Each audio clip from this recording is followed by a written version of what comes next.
So first, a quick disclaimer. The information provided in this presentation is general and should not replace medical advice. Please do not change your diet or medications except under the care of a medical doctor.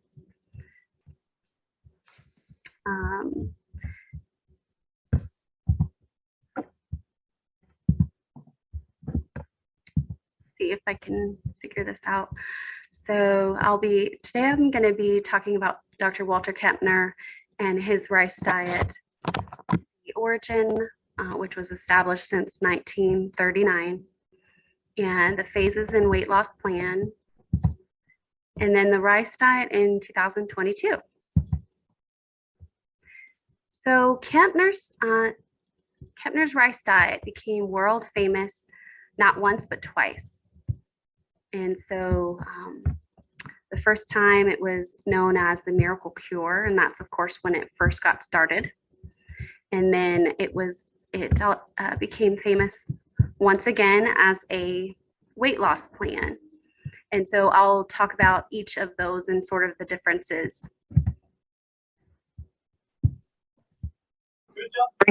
So the first thing I'll go over is the miracle cure, or sort of the origin of the rice diet. And so just whenever you come on, just try to see if you can mute your mic. I know technology is, I'm not I'm not the best at technology, but and then after the presentation, we're gonna all meet at the end and have a chance to talk to each other. So the rice diet was established since 1939. Dr. Walter Kempner was a medical doctor and researcher who developed a diet therapy, which became world famous as one of the treatments, one of the only treatments of his time for multiple serious conditions. And his diet became world famous yet again with his weight loss plan, in which actors and celebrities traveled to North Carolina to undergo his protocol.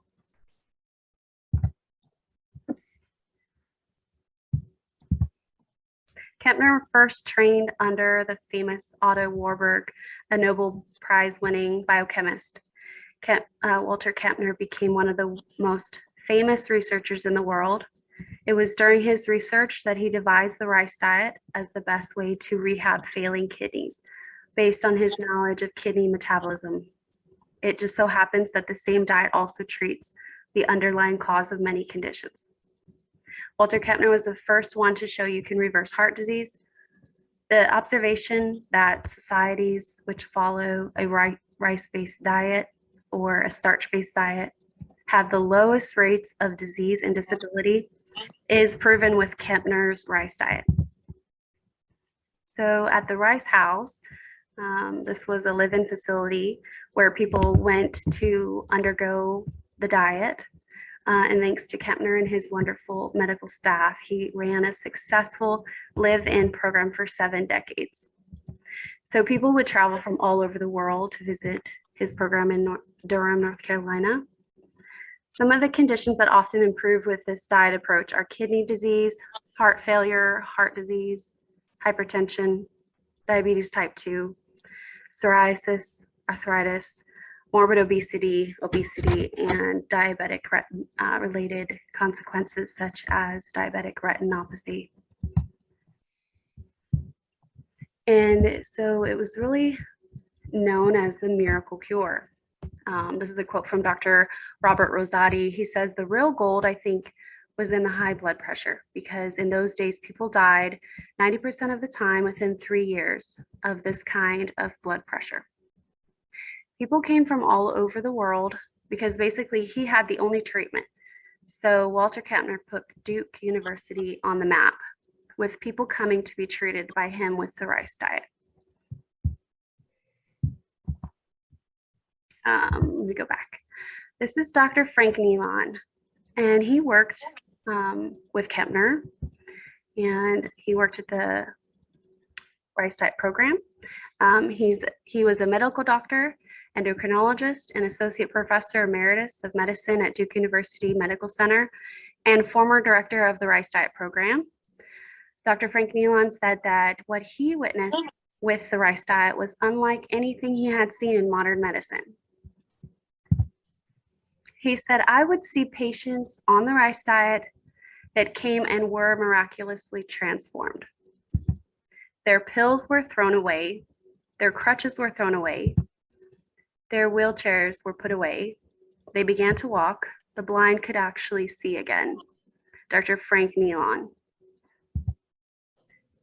So how I heard about it was through Dr. John McDougall, and he has a website. If you go to drmcdougall.com, there's a search bar at the top right-hand corner. If you type in Walter Kempner, it will pull up these two resources. One is the scientific publications from Dr. Walter Kempner. This is over a 500-page or more document with the various research and data and results and all that kind of stuff. And then there's a newsletter or an article by Dr. John McDougall. This is Dr. John McDougall, and he has, so in a 2013 newsletter, he wrote about Walter Kempner. It's called The Founder of the Rice Diet. And so one of the things he says is Kempner, medical doctor and research scientist, is the father of modern day diet therapy and creator of the rice diet. All who have followed in his footsteps, including Nathan Pritikin, Dean Ornish, Neil Bernard, Caldwell Esselstyn, and myself, owe homage to this man and his work.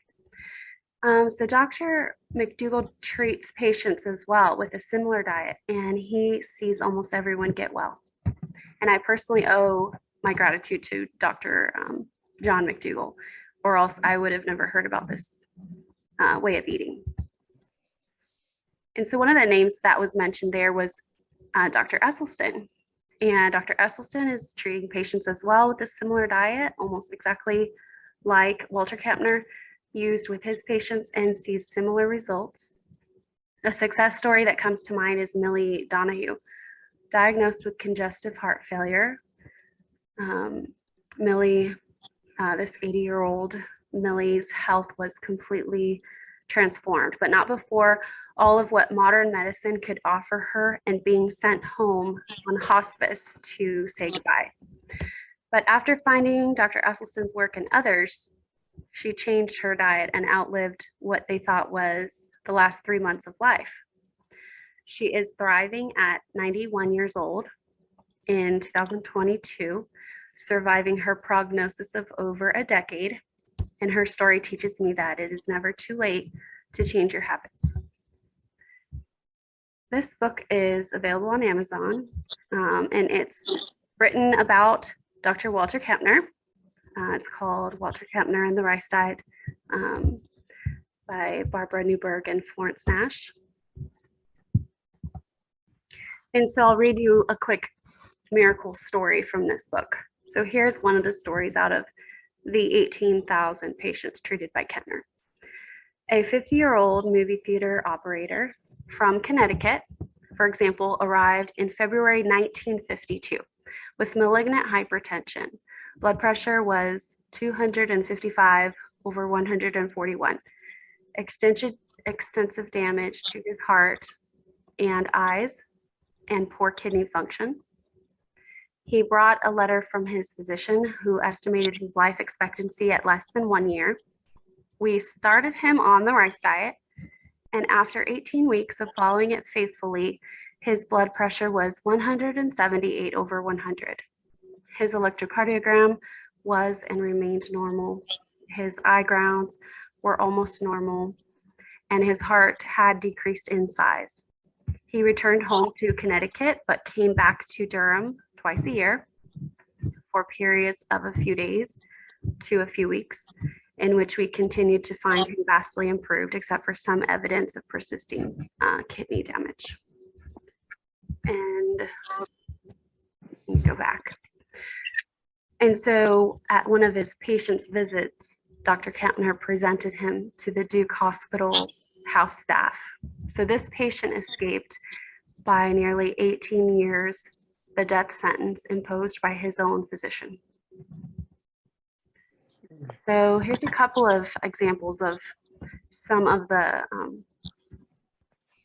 some of the kinds of findings that he found. And so the top photograph is a terminal stage of chronic nephritis, and the heart is enlarged.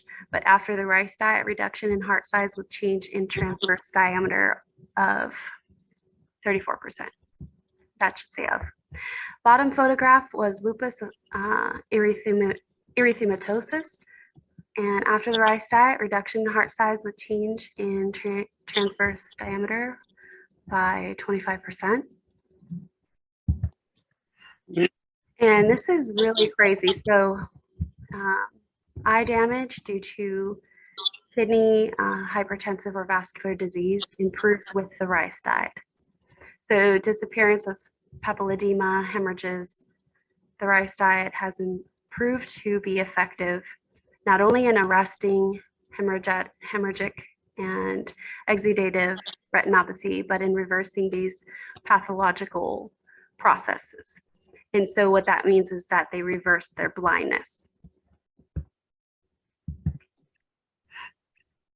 And here's an example of something that's like an unintended benefit to the diet.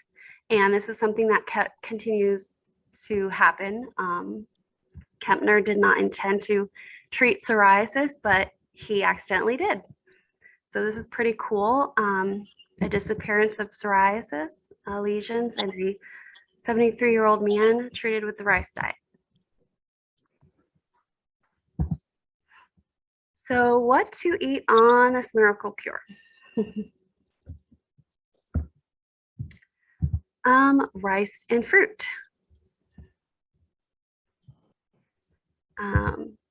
Now, originally it was a little different than what you will find in the rice diet report.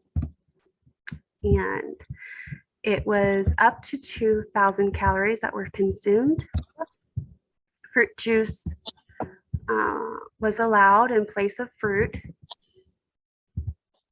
And sugar was added. And this was added as a source of calories because some people with, kidney failure or severe disease, they needed to maintain their weight and they actually couldn't handle the protein content. And so to cut that protein content, they replaced some of the calories with table sugar. Oops. So this is slightly different than Kempner's weight loss plan. Kempner used white rice and he washed it twice.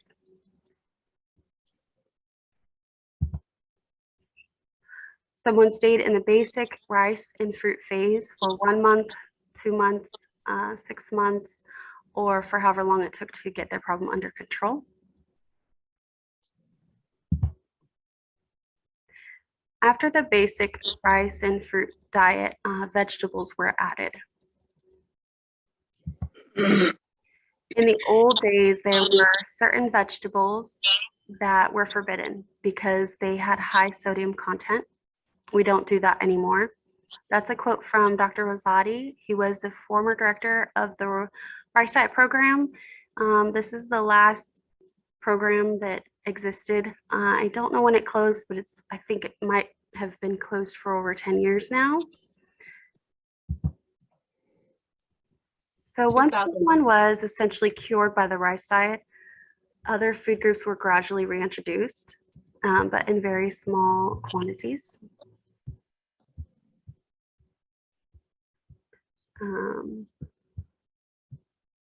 Bear with me, I lost my mouse. There it is. So the basis of the diet.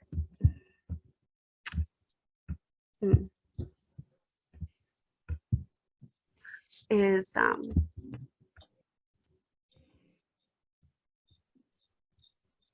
bear with me. Like I said, I'm not good at technology. So I'm trying to get this out of the way. There we go. The basis of the diet remained rice equivalents, fruits and vegetables.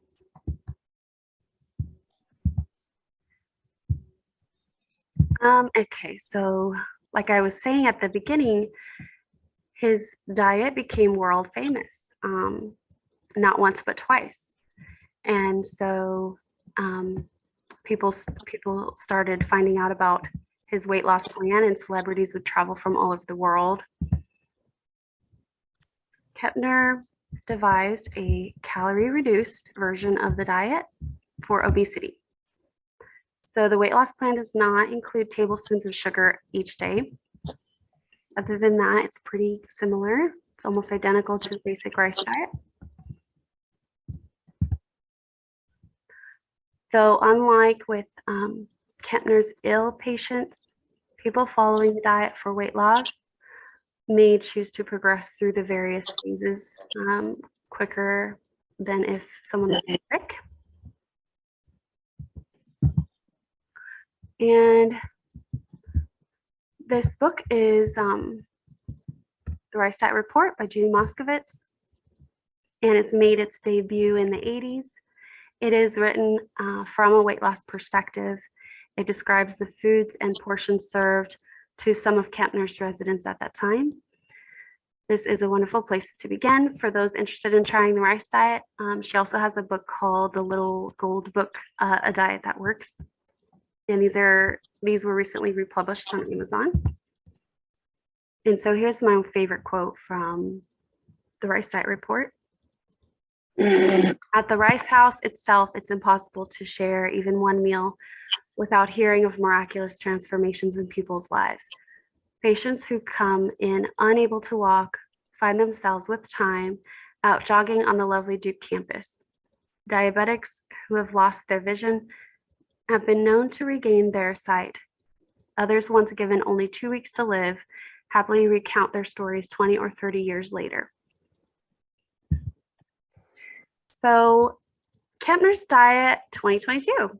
So this is our website, and this is where people can join the groups. There's a group link, and we have various resources that we're trying to upload occasionally as we can. And so one of those is recipes. Of course, you have the Rice Diet Report, and which is very simple to follow, and keeping it simple is usually kind of our default. But we have a diet log on Amazon. It's $3.99, but you don't have to buy it. This page is free on our website. You can print it out. If you like to write down the food that you're eating, I find that helps me to be more compliant. And then this is our groups page. So we're in the One Rice Diet Plate group. We have a weigh-in accountability group too, if you are interested. We just post our weigh-in on Wednesday. And so with the One Rice Diet Plate, the goal is to replace at least one of your meals each day with a rice diet compliant meal.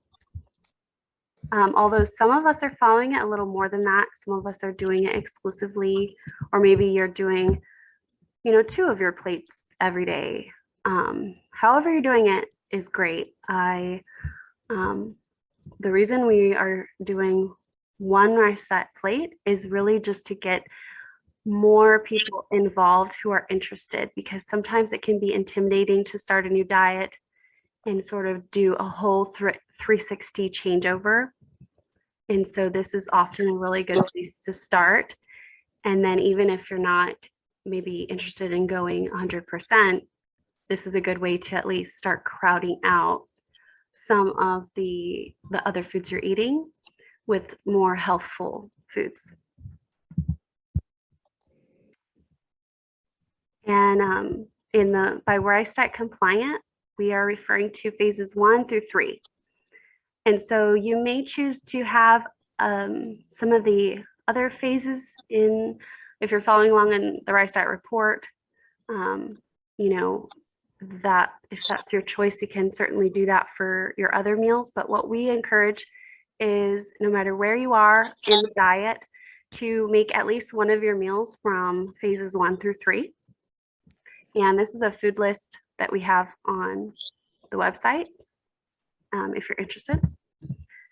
So I tend to separate Kempner's foods into 2 categories.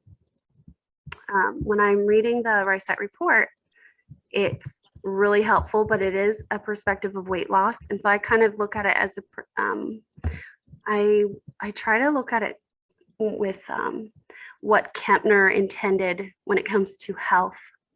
And so I really just separate all of the various phases that are mentioned in her book in two categories.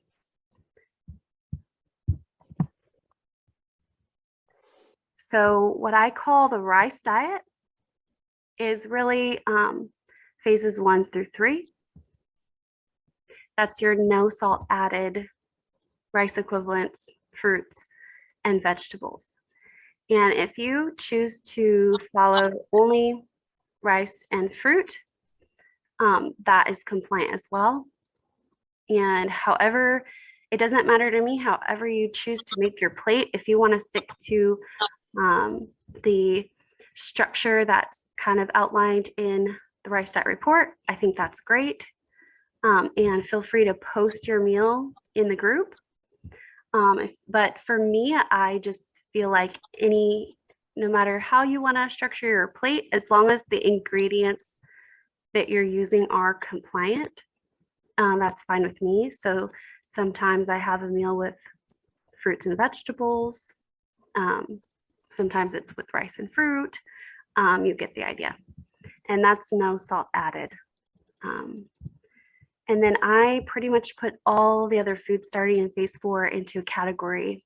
I consider Kempner's maintenance foods. And whatever you choose to do with moving forward beyond phase 3, if that's your choice, again, that's like totally up to you. But I think a good idea to not only start, but to even continue in the long term is making at least one of your meals coming from those original food groups. And so here's sort of an example. So on the right-hand side, it says 1 rice diet plate.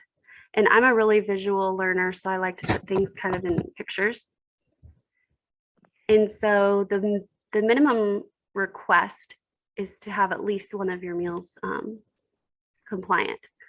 And so that's what that kind of looks like on the right. And then if you go all the way to the left, it says rice diet exclusive or 100% compliant. That is where I am at. That is what the goal is. If you ever participate in the boot camps in the future, we have another group that is called a boot camp. And we've done one, and it went really well. Lois Anna lost 20 pounds in 1 month. My husband lost 29 pounds in 1 month. And I think I lost 25 or something like that. And so that's a 28-day commitment where you go all in for 28 days and you commit to not eating at restaurants. You make all of your meals. And it's a little more intense. It's not something everyone's going to want to do, but that's sort of an example of that. And then the rice diet maintenance. So this is just sort of a visual to share with you and show you that even beyond the rice diet, let's say you started the rice diet and you used it to get to your goal. The word maintenance, in my mind, it just implies that you're maintaining something. And so in this case, that would be a clean bill of health and your optimal weight. So I really think the best thing to do, and I've heard this from others, is to start and then ultimately stay within those first 3 phases until you've, and I'm talking about people who want to go all in. There are a few people who are in the 1 rice diet plate group who are really interested in doing the diet completely. But the visual of the maintenance is that you're still having the majority or the foundation of your diet coming from rice equivalents, fruits and vegetables. And so 80%, this is just an example. And so it might not be exactly what you choose. Personally, I think I need to stay compliant 100%. I've done that experiment and I've learned the hard way that with someone with severe condition is likely that if the rice diet helps you, you likely have to continue doing it. But let's say like my husband, he doesn't have any health problems at all. He lost his weight and then now he wants to add more of a variety of food to his diet. And so this is kind of what his meal plan looks like, is 80%. So once a day, his meal will include other food groups from Kempner's maintenance foods from various other phases. But the majority of what he's having is still coming from the rice and fruits and vegetables. And this is a quote from Dr. Rosati in an interview that he did with the McDougall program. He said, grains, fruits, and vegetables really is the basis of the diet. And then this is from the Rice Diet Report. And it says the emphasis in your maintenance plan should be on fruits, vegetables, and grains. Or as Dr. Kempner put it, the foods available to man in the Garden of Eden. Rice Diet Report. And let me try to click away. I'm trying to work this out. So I thought I was gonna have time to prepare a little more. I think I'll cover a little more next week with meal examples, non-compliant examples, and hopefully if you're following along in the Rice Diet Report, that gives you a really good foundation to kind of get started. Whoops. And so next week, here's like a few, I'll just touch on these a little bit right now. So specific food avoidance. So the first question is, I guess, why are you coming to the rice diet?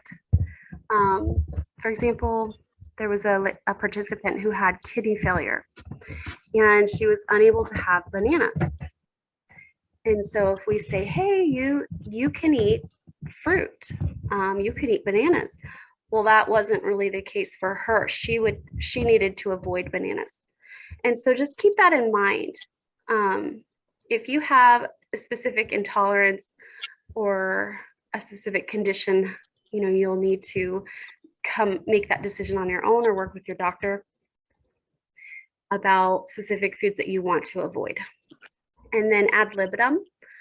So ad libitum is just the idea of eating all that you want or eating as much as you want. And so if you decide, I want to do the rice diet 100%, I think that's a good place to start. And the reason I say that is because, what is your plan after losing the weight or going on the rice diet? Because with the minimum portions, okay, so with the Rice Diet Report, that it gives you a specific portion size.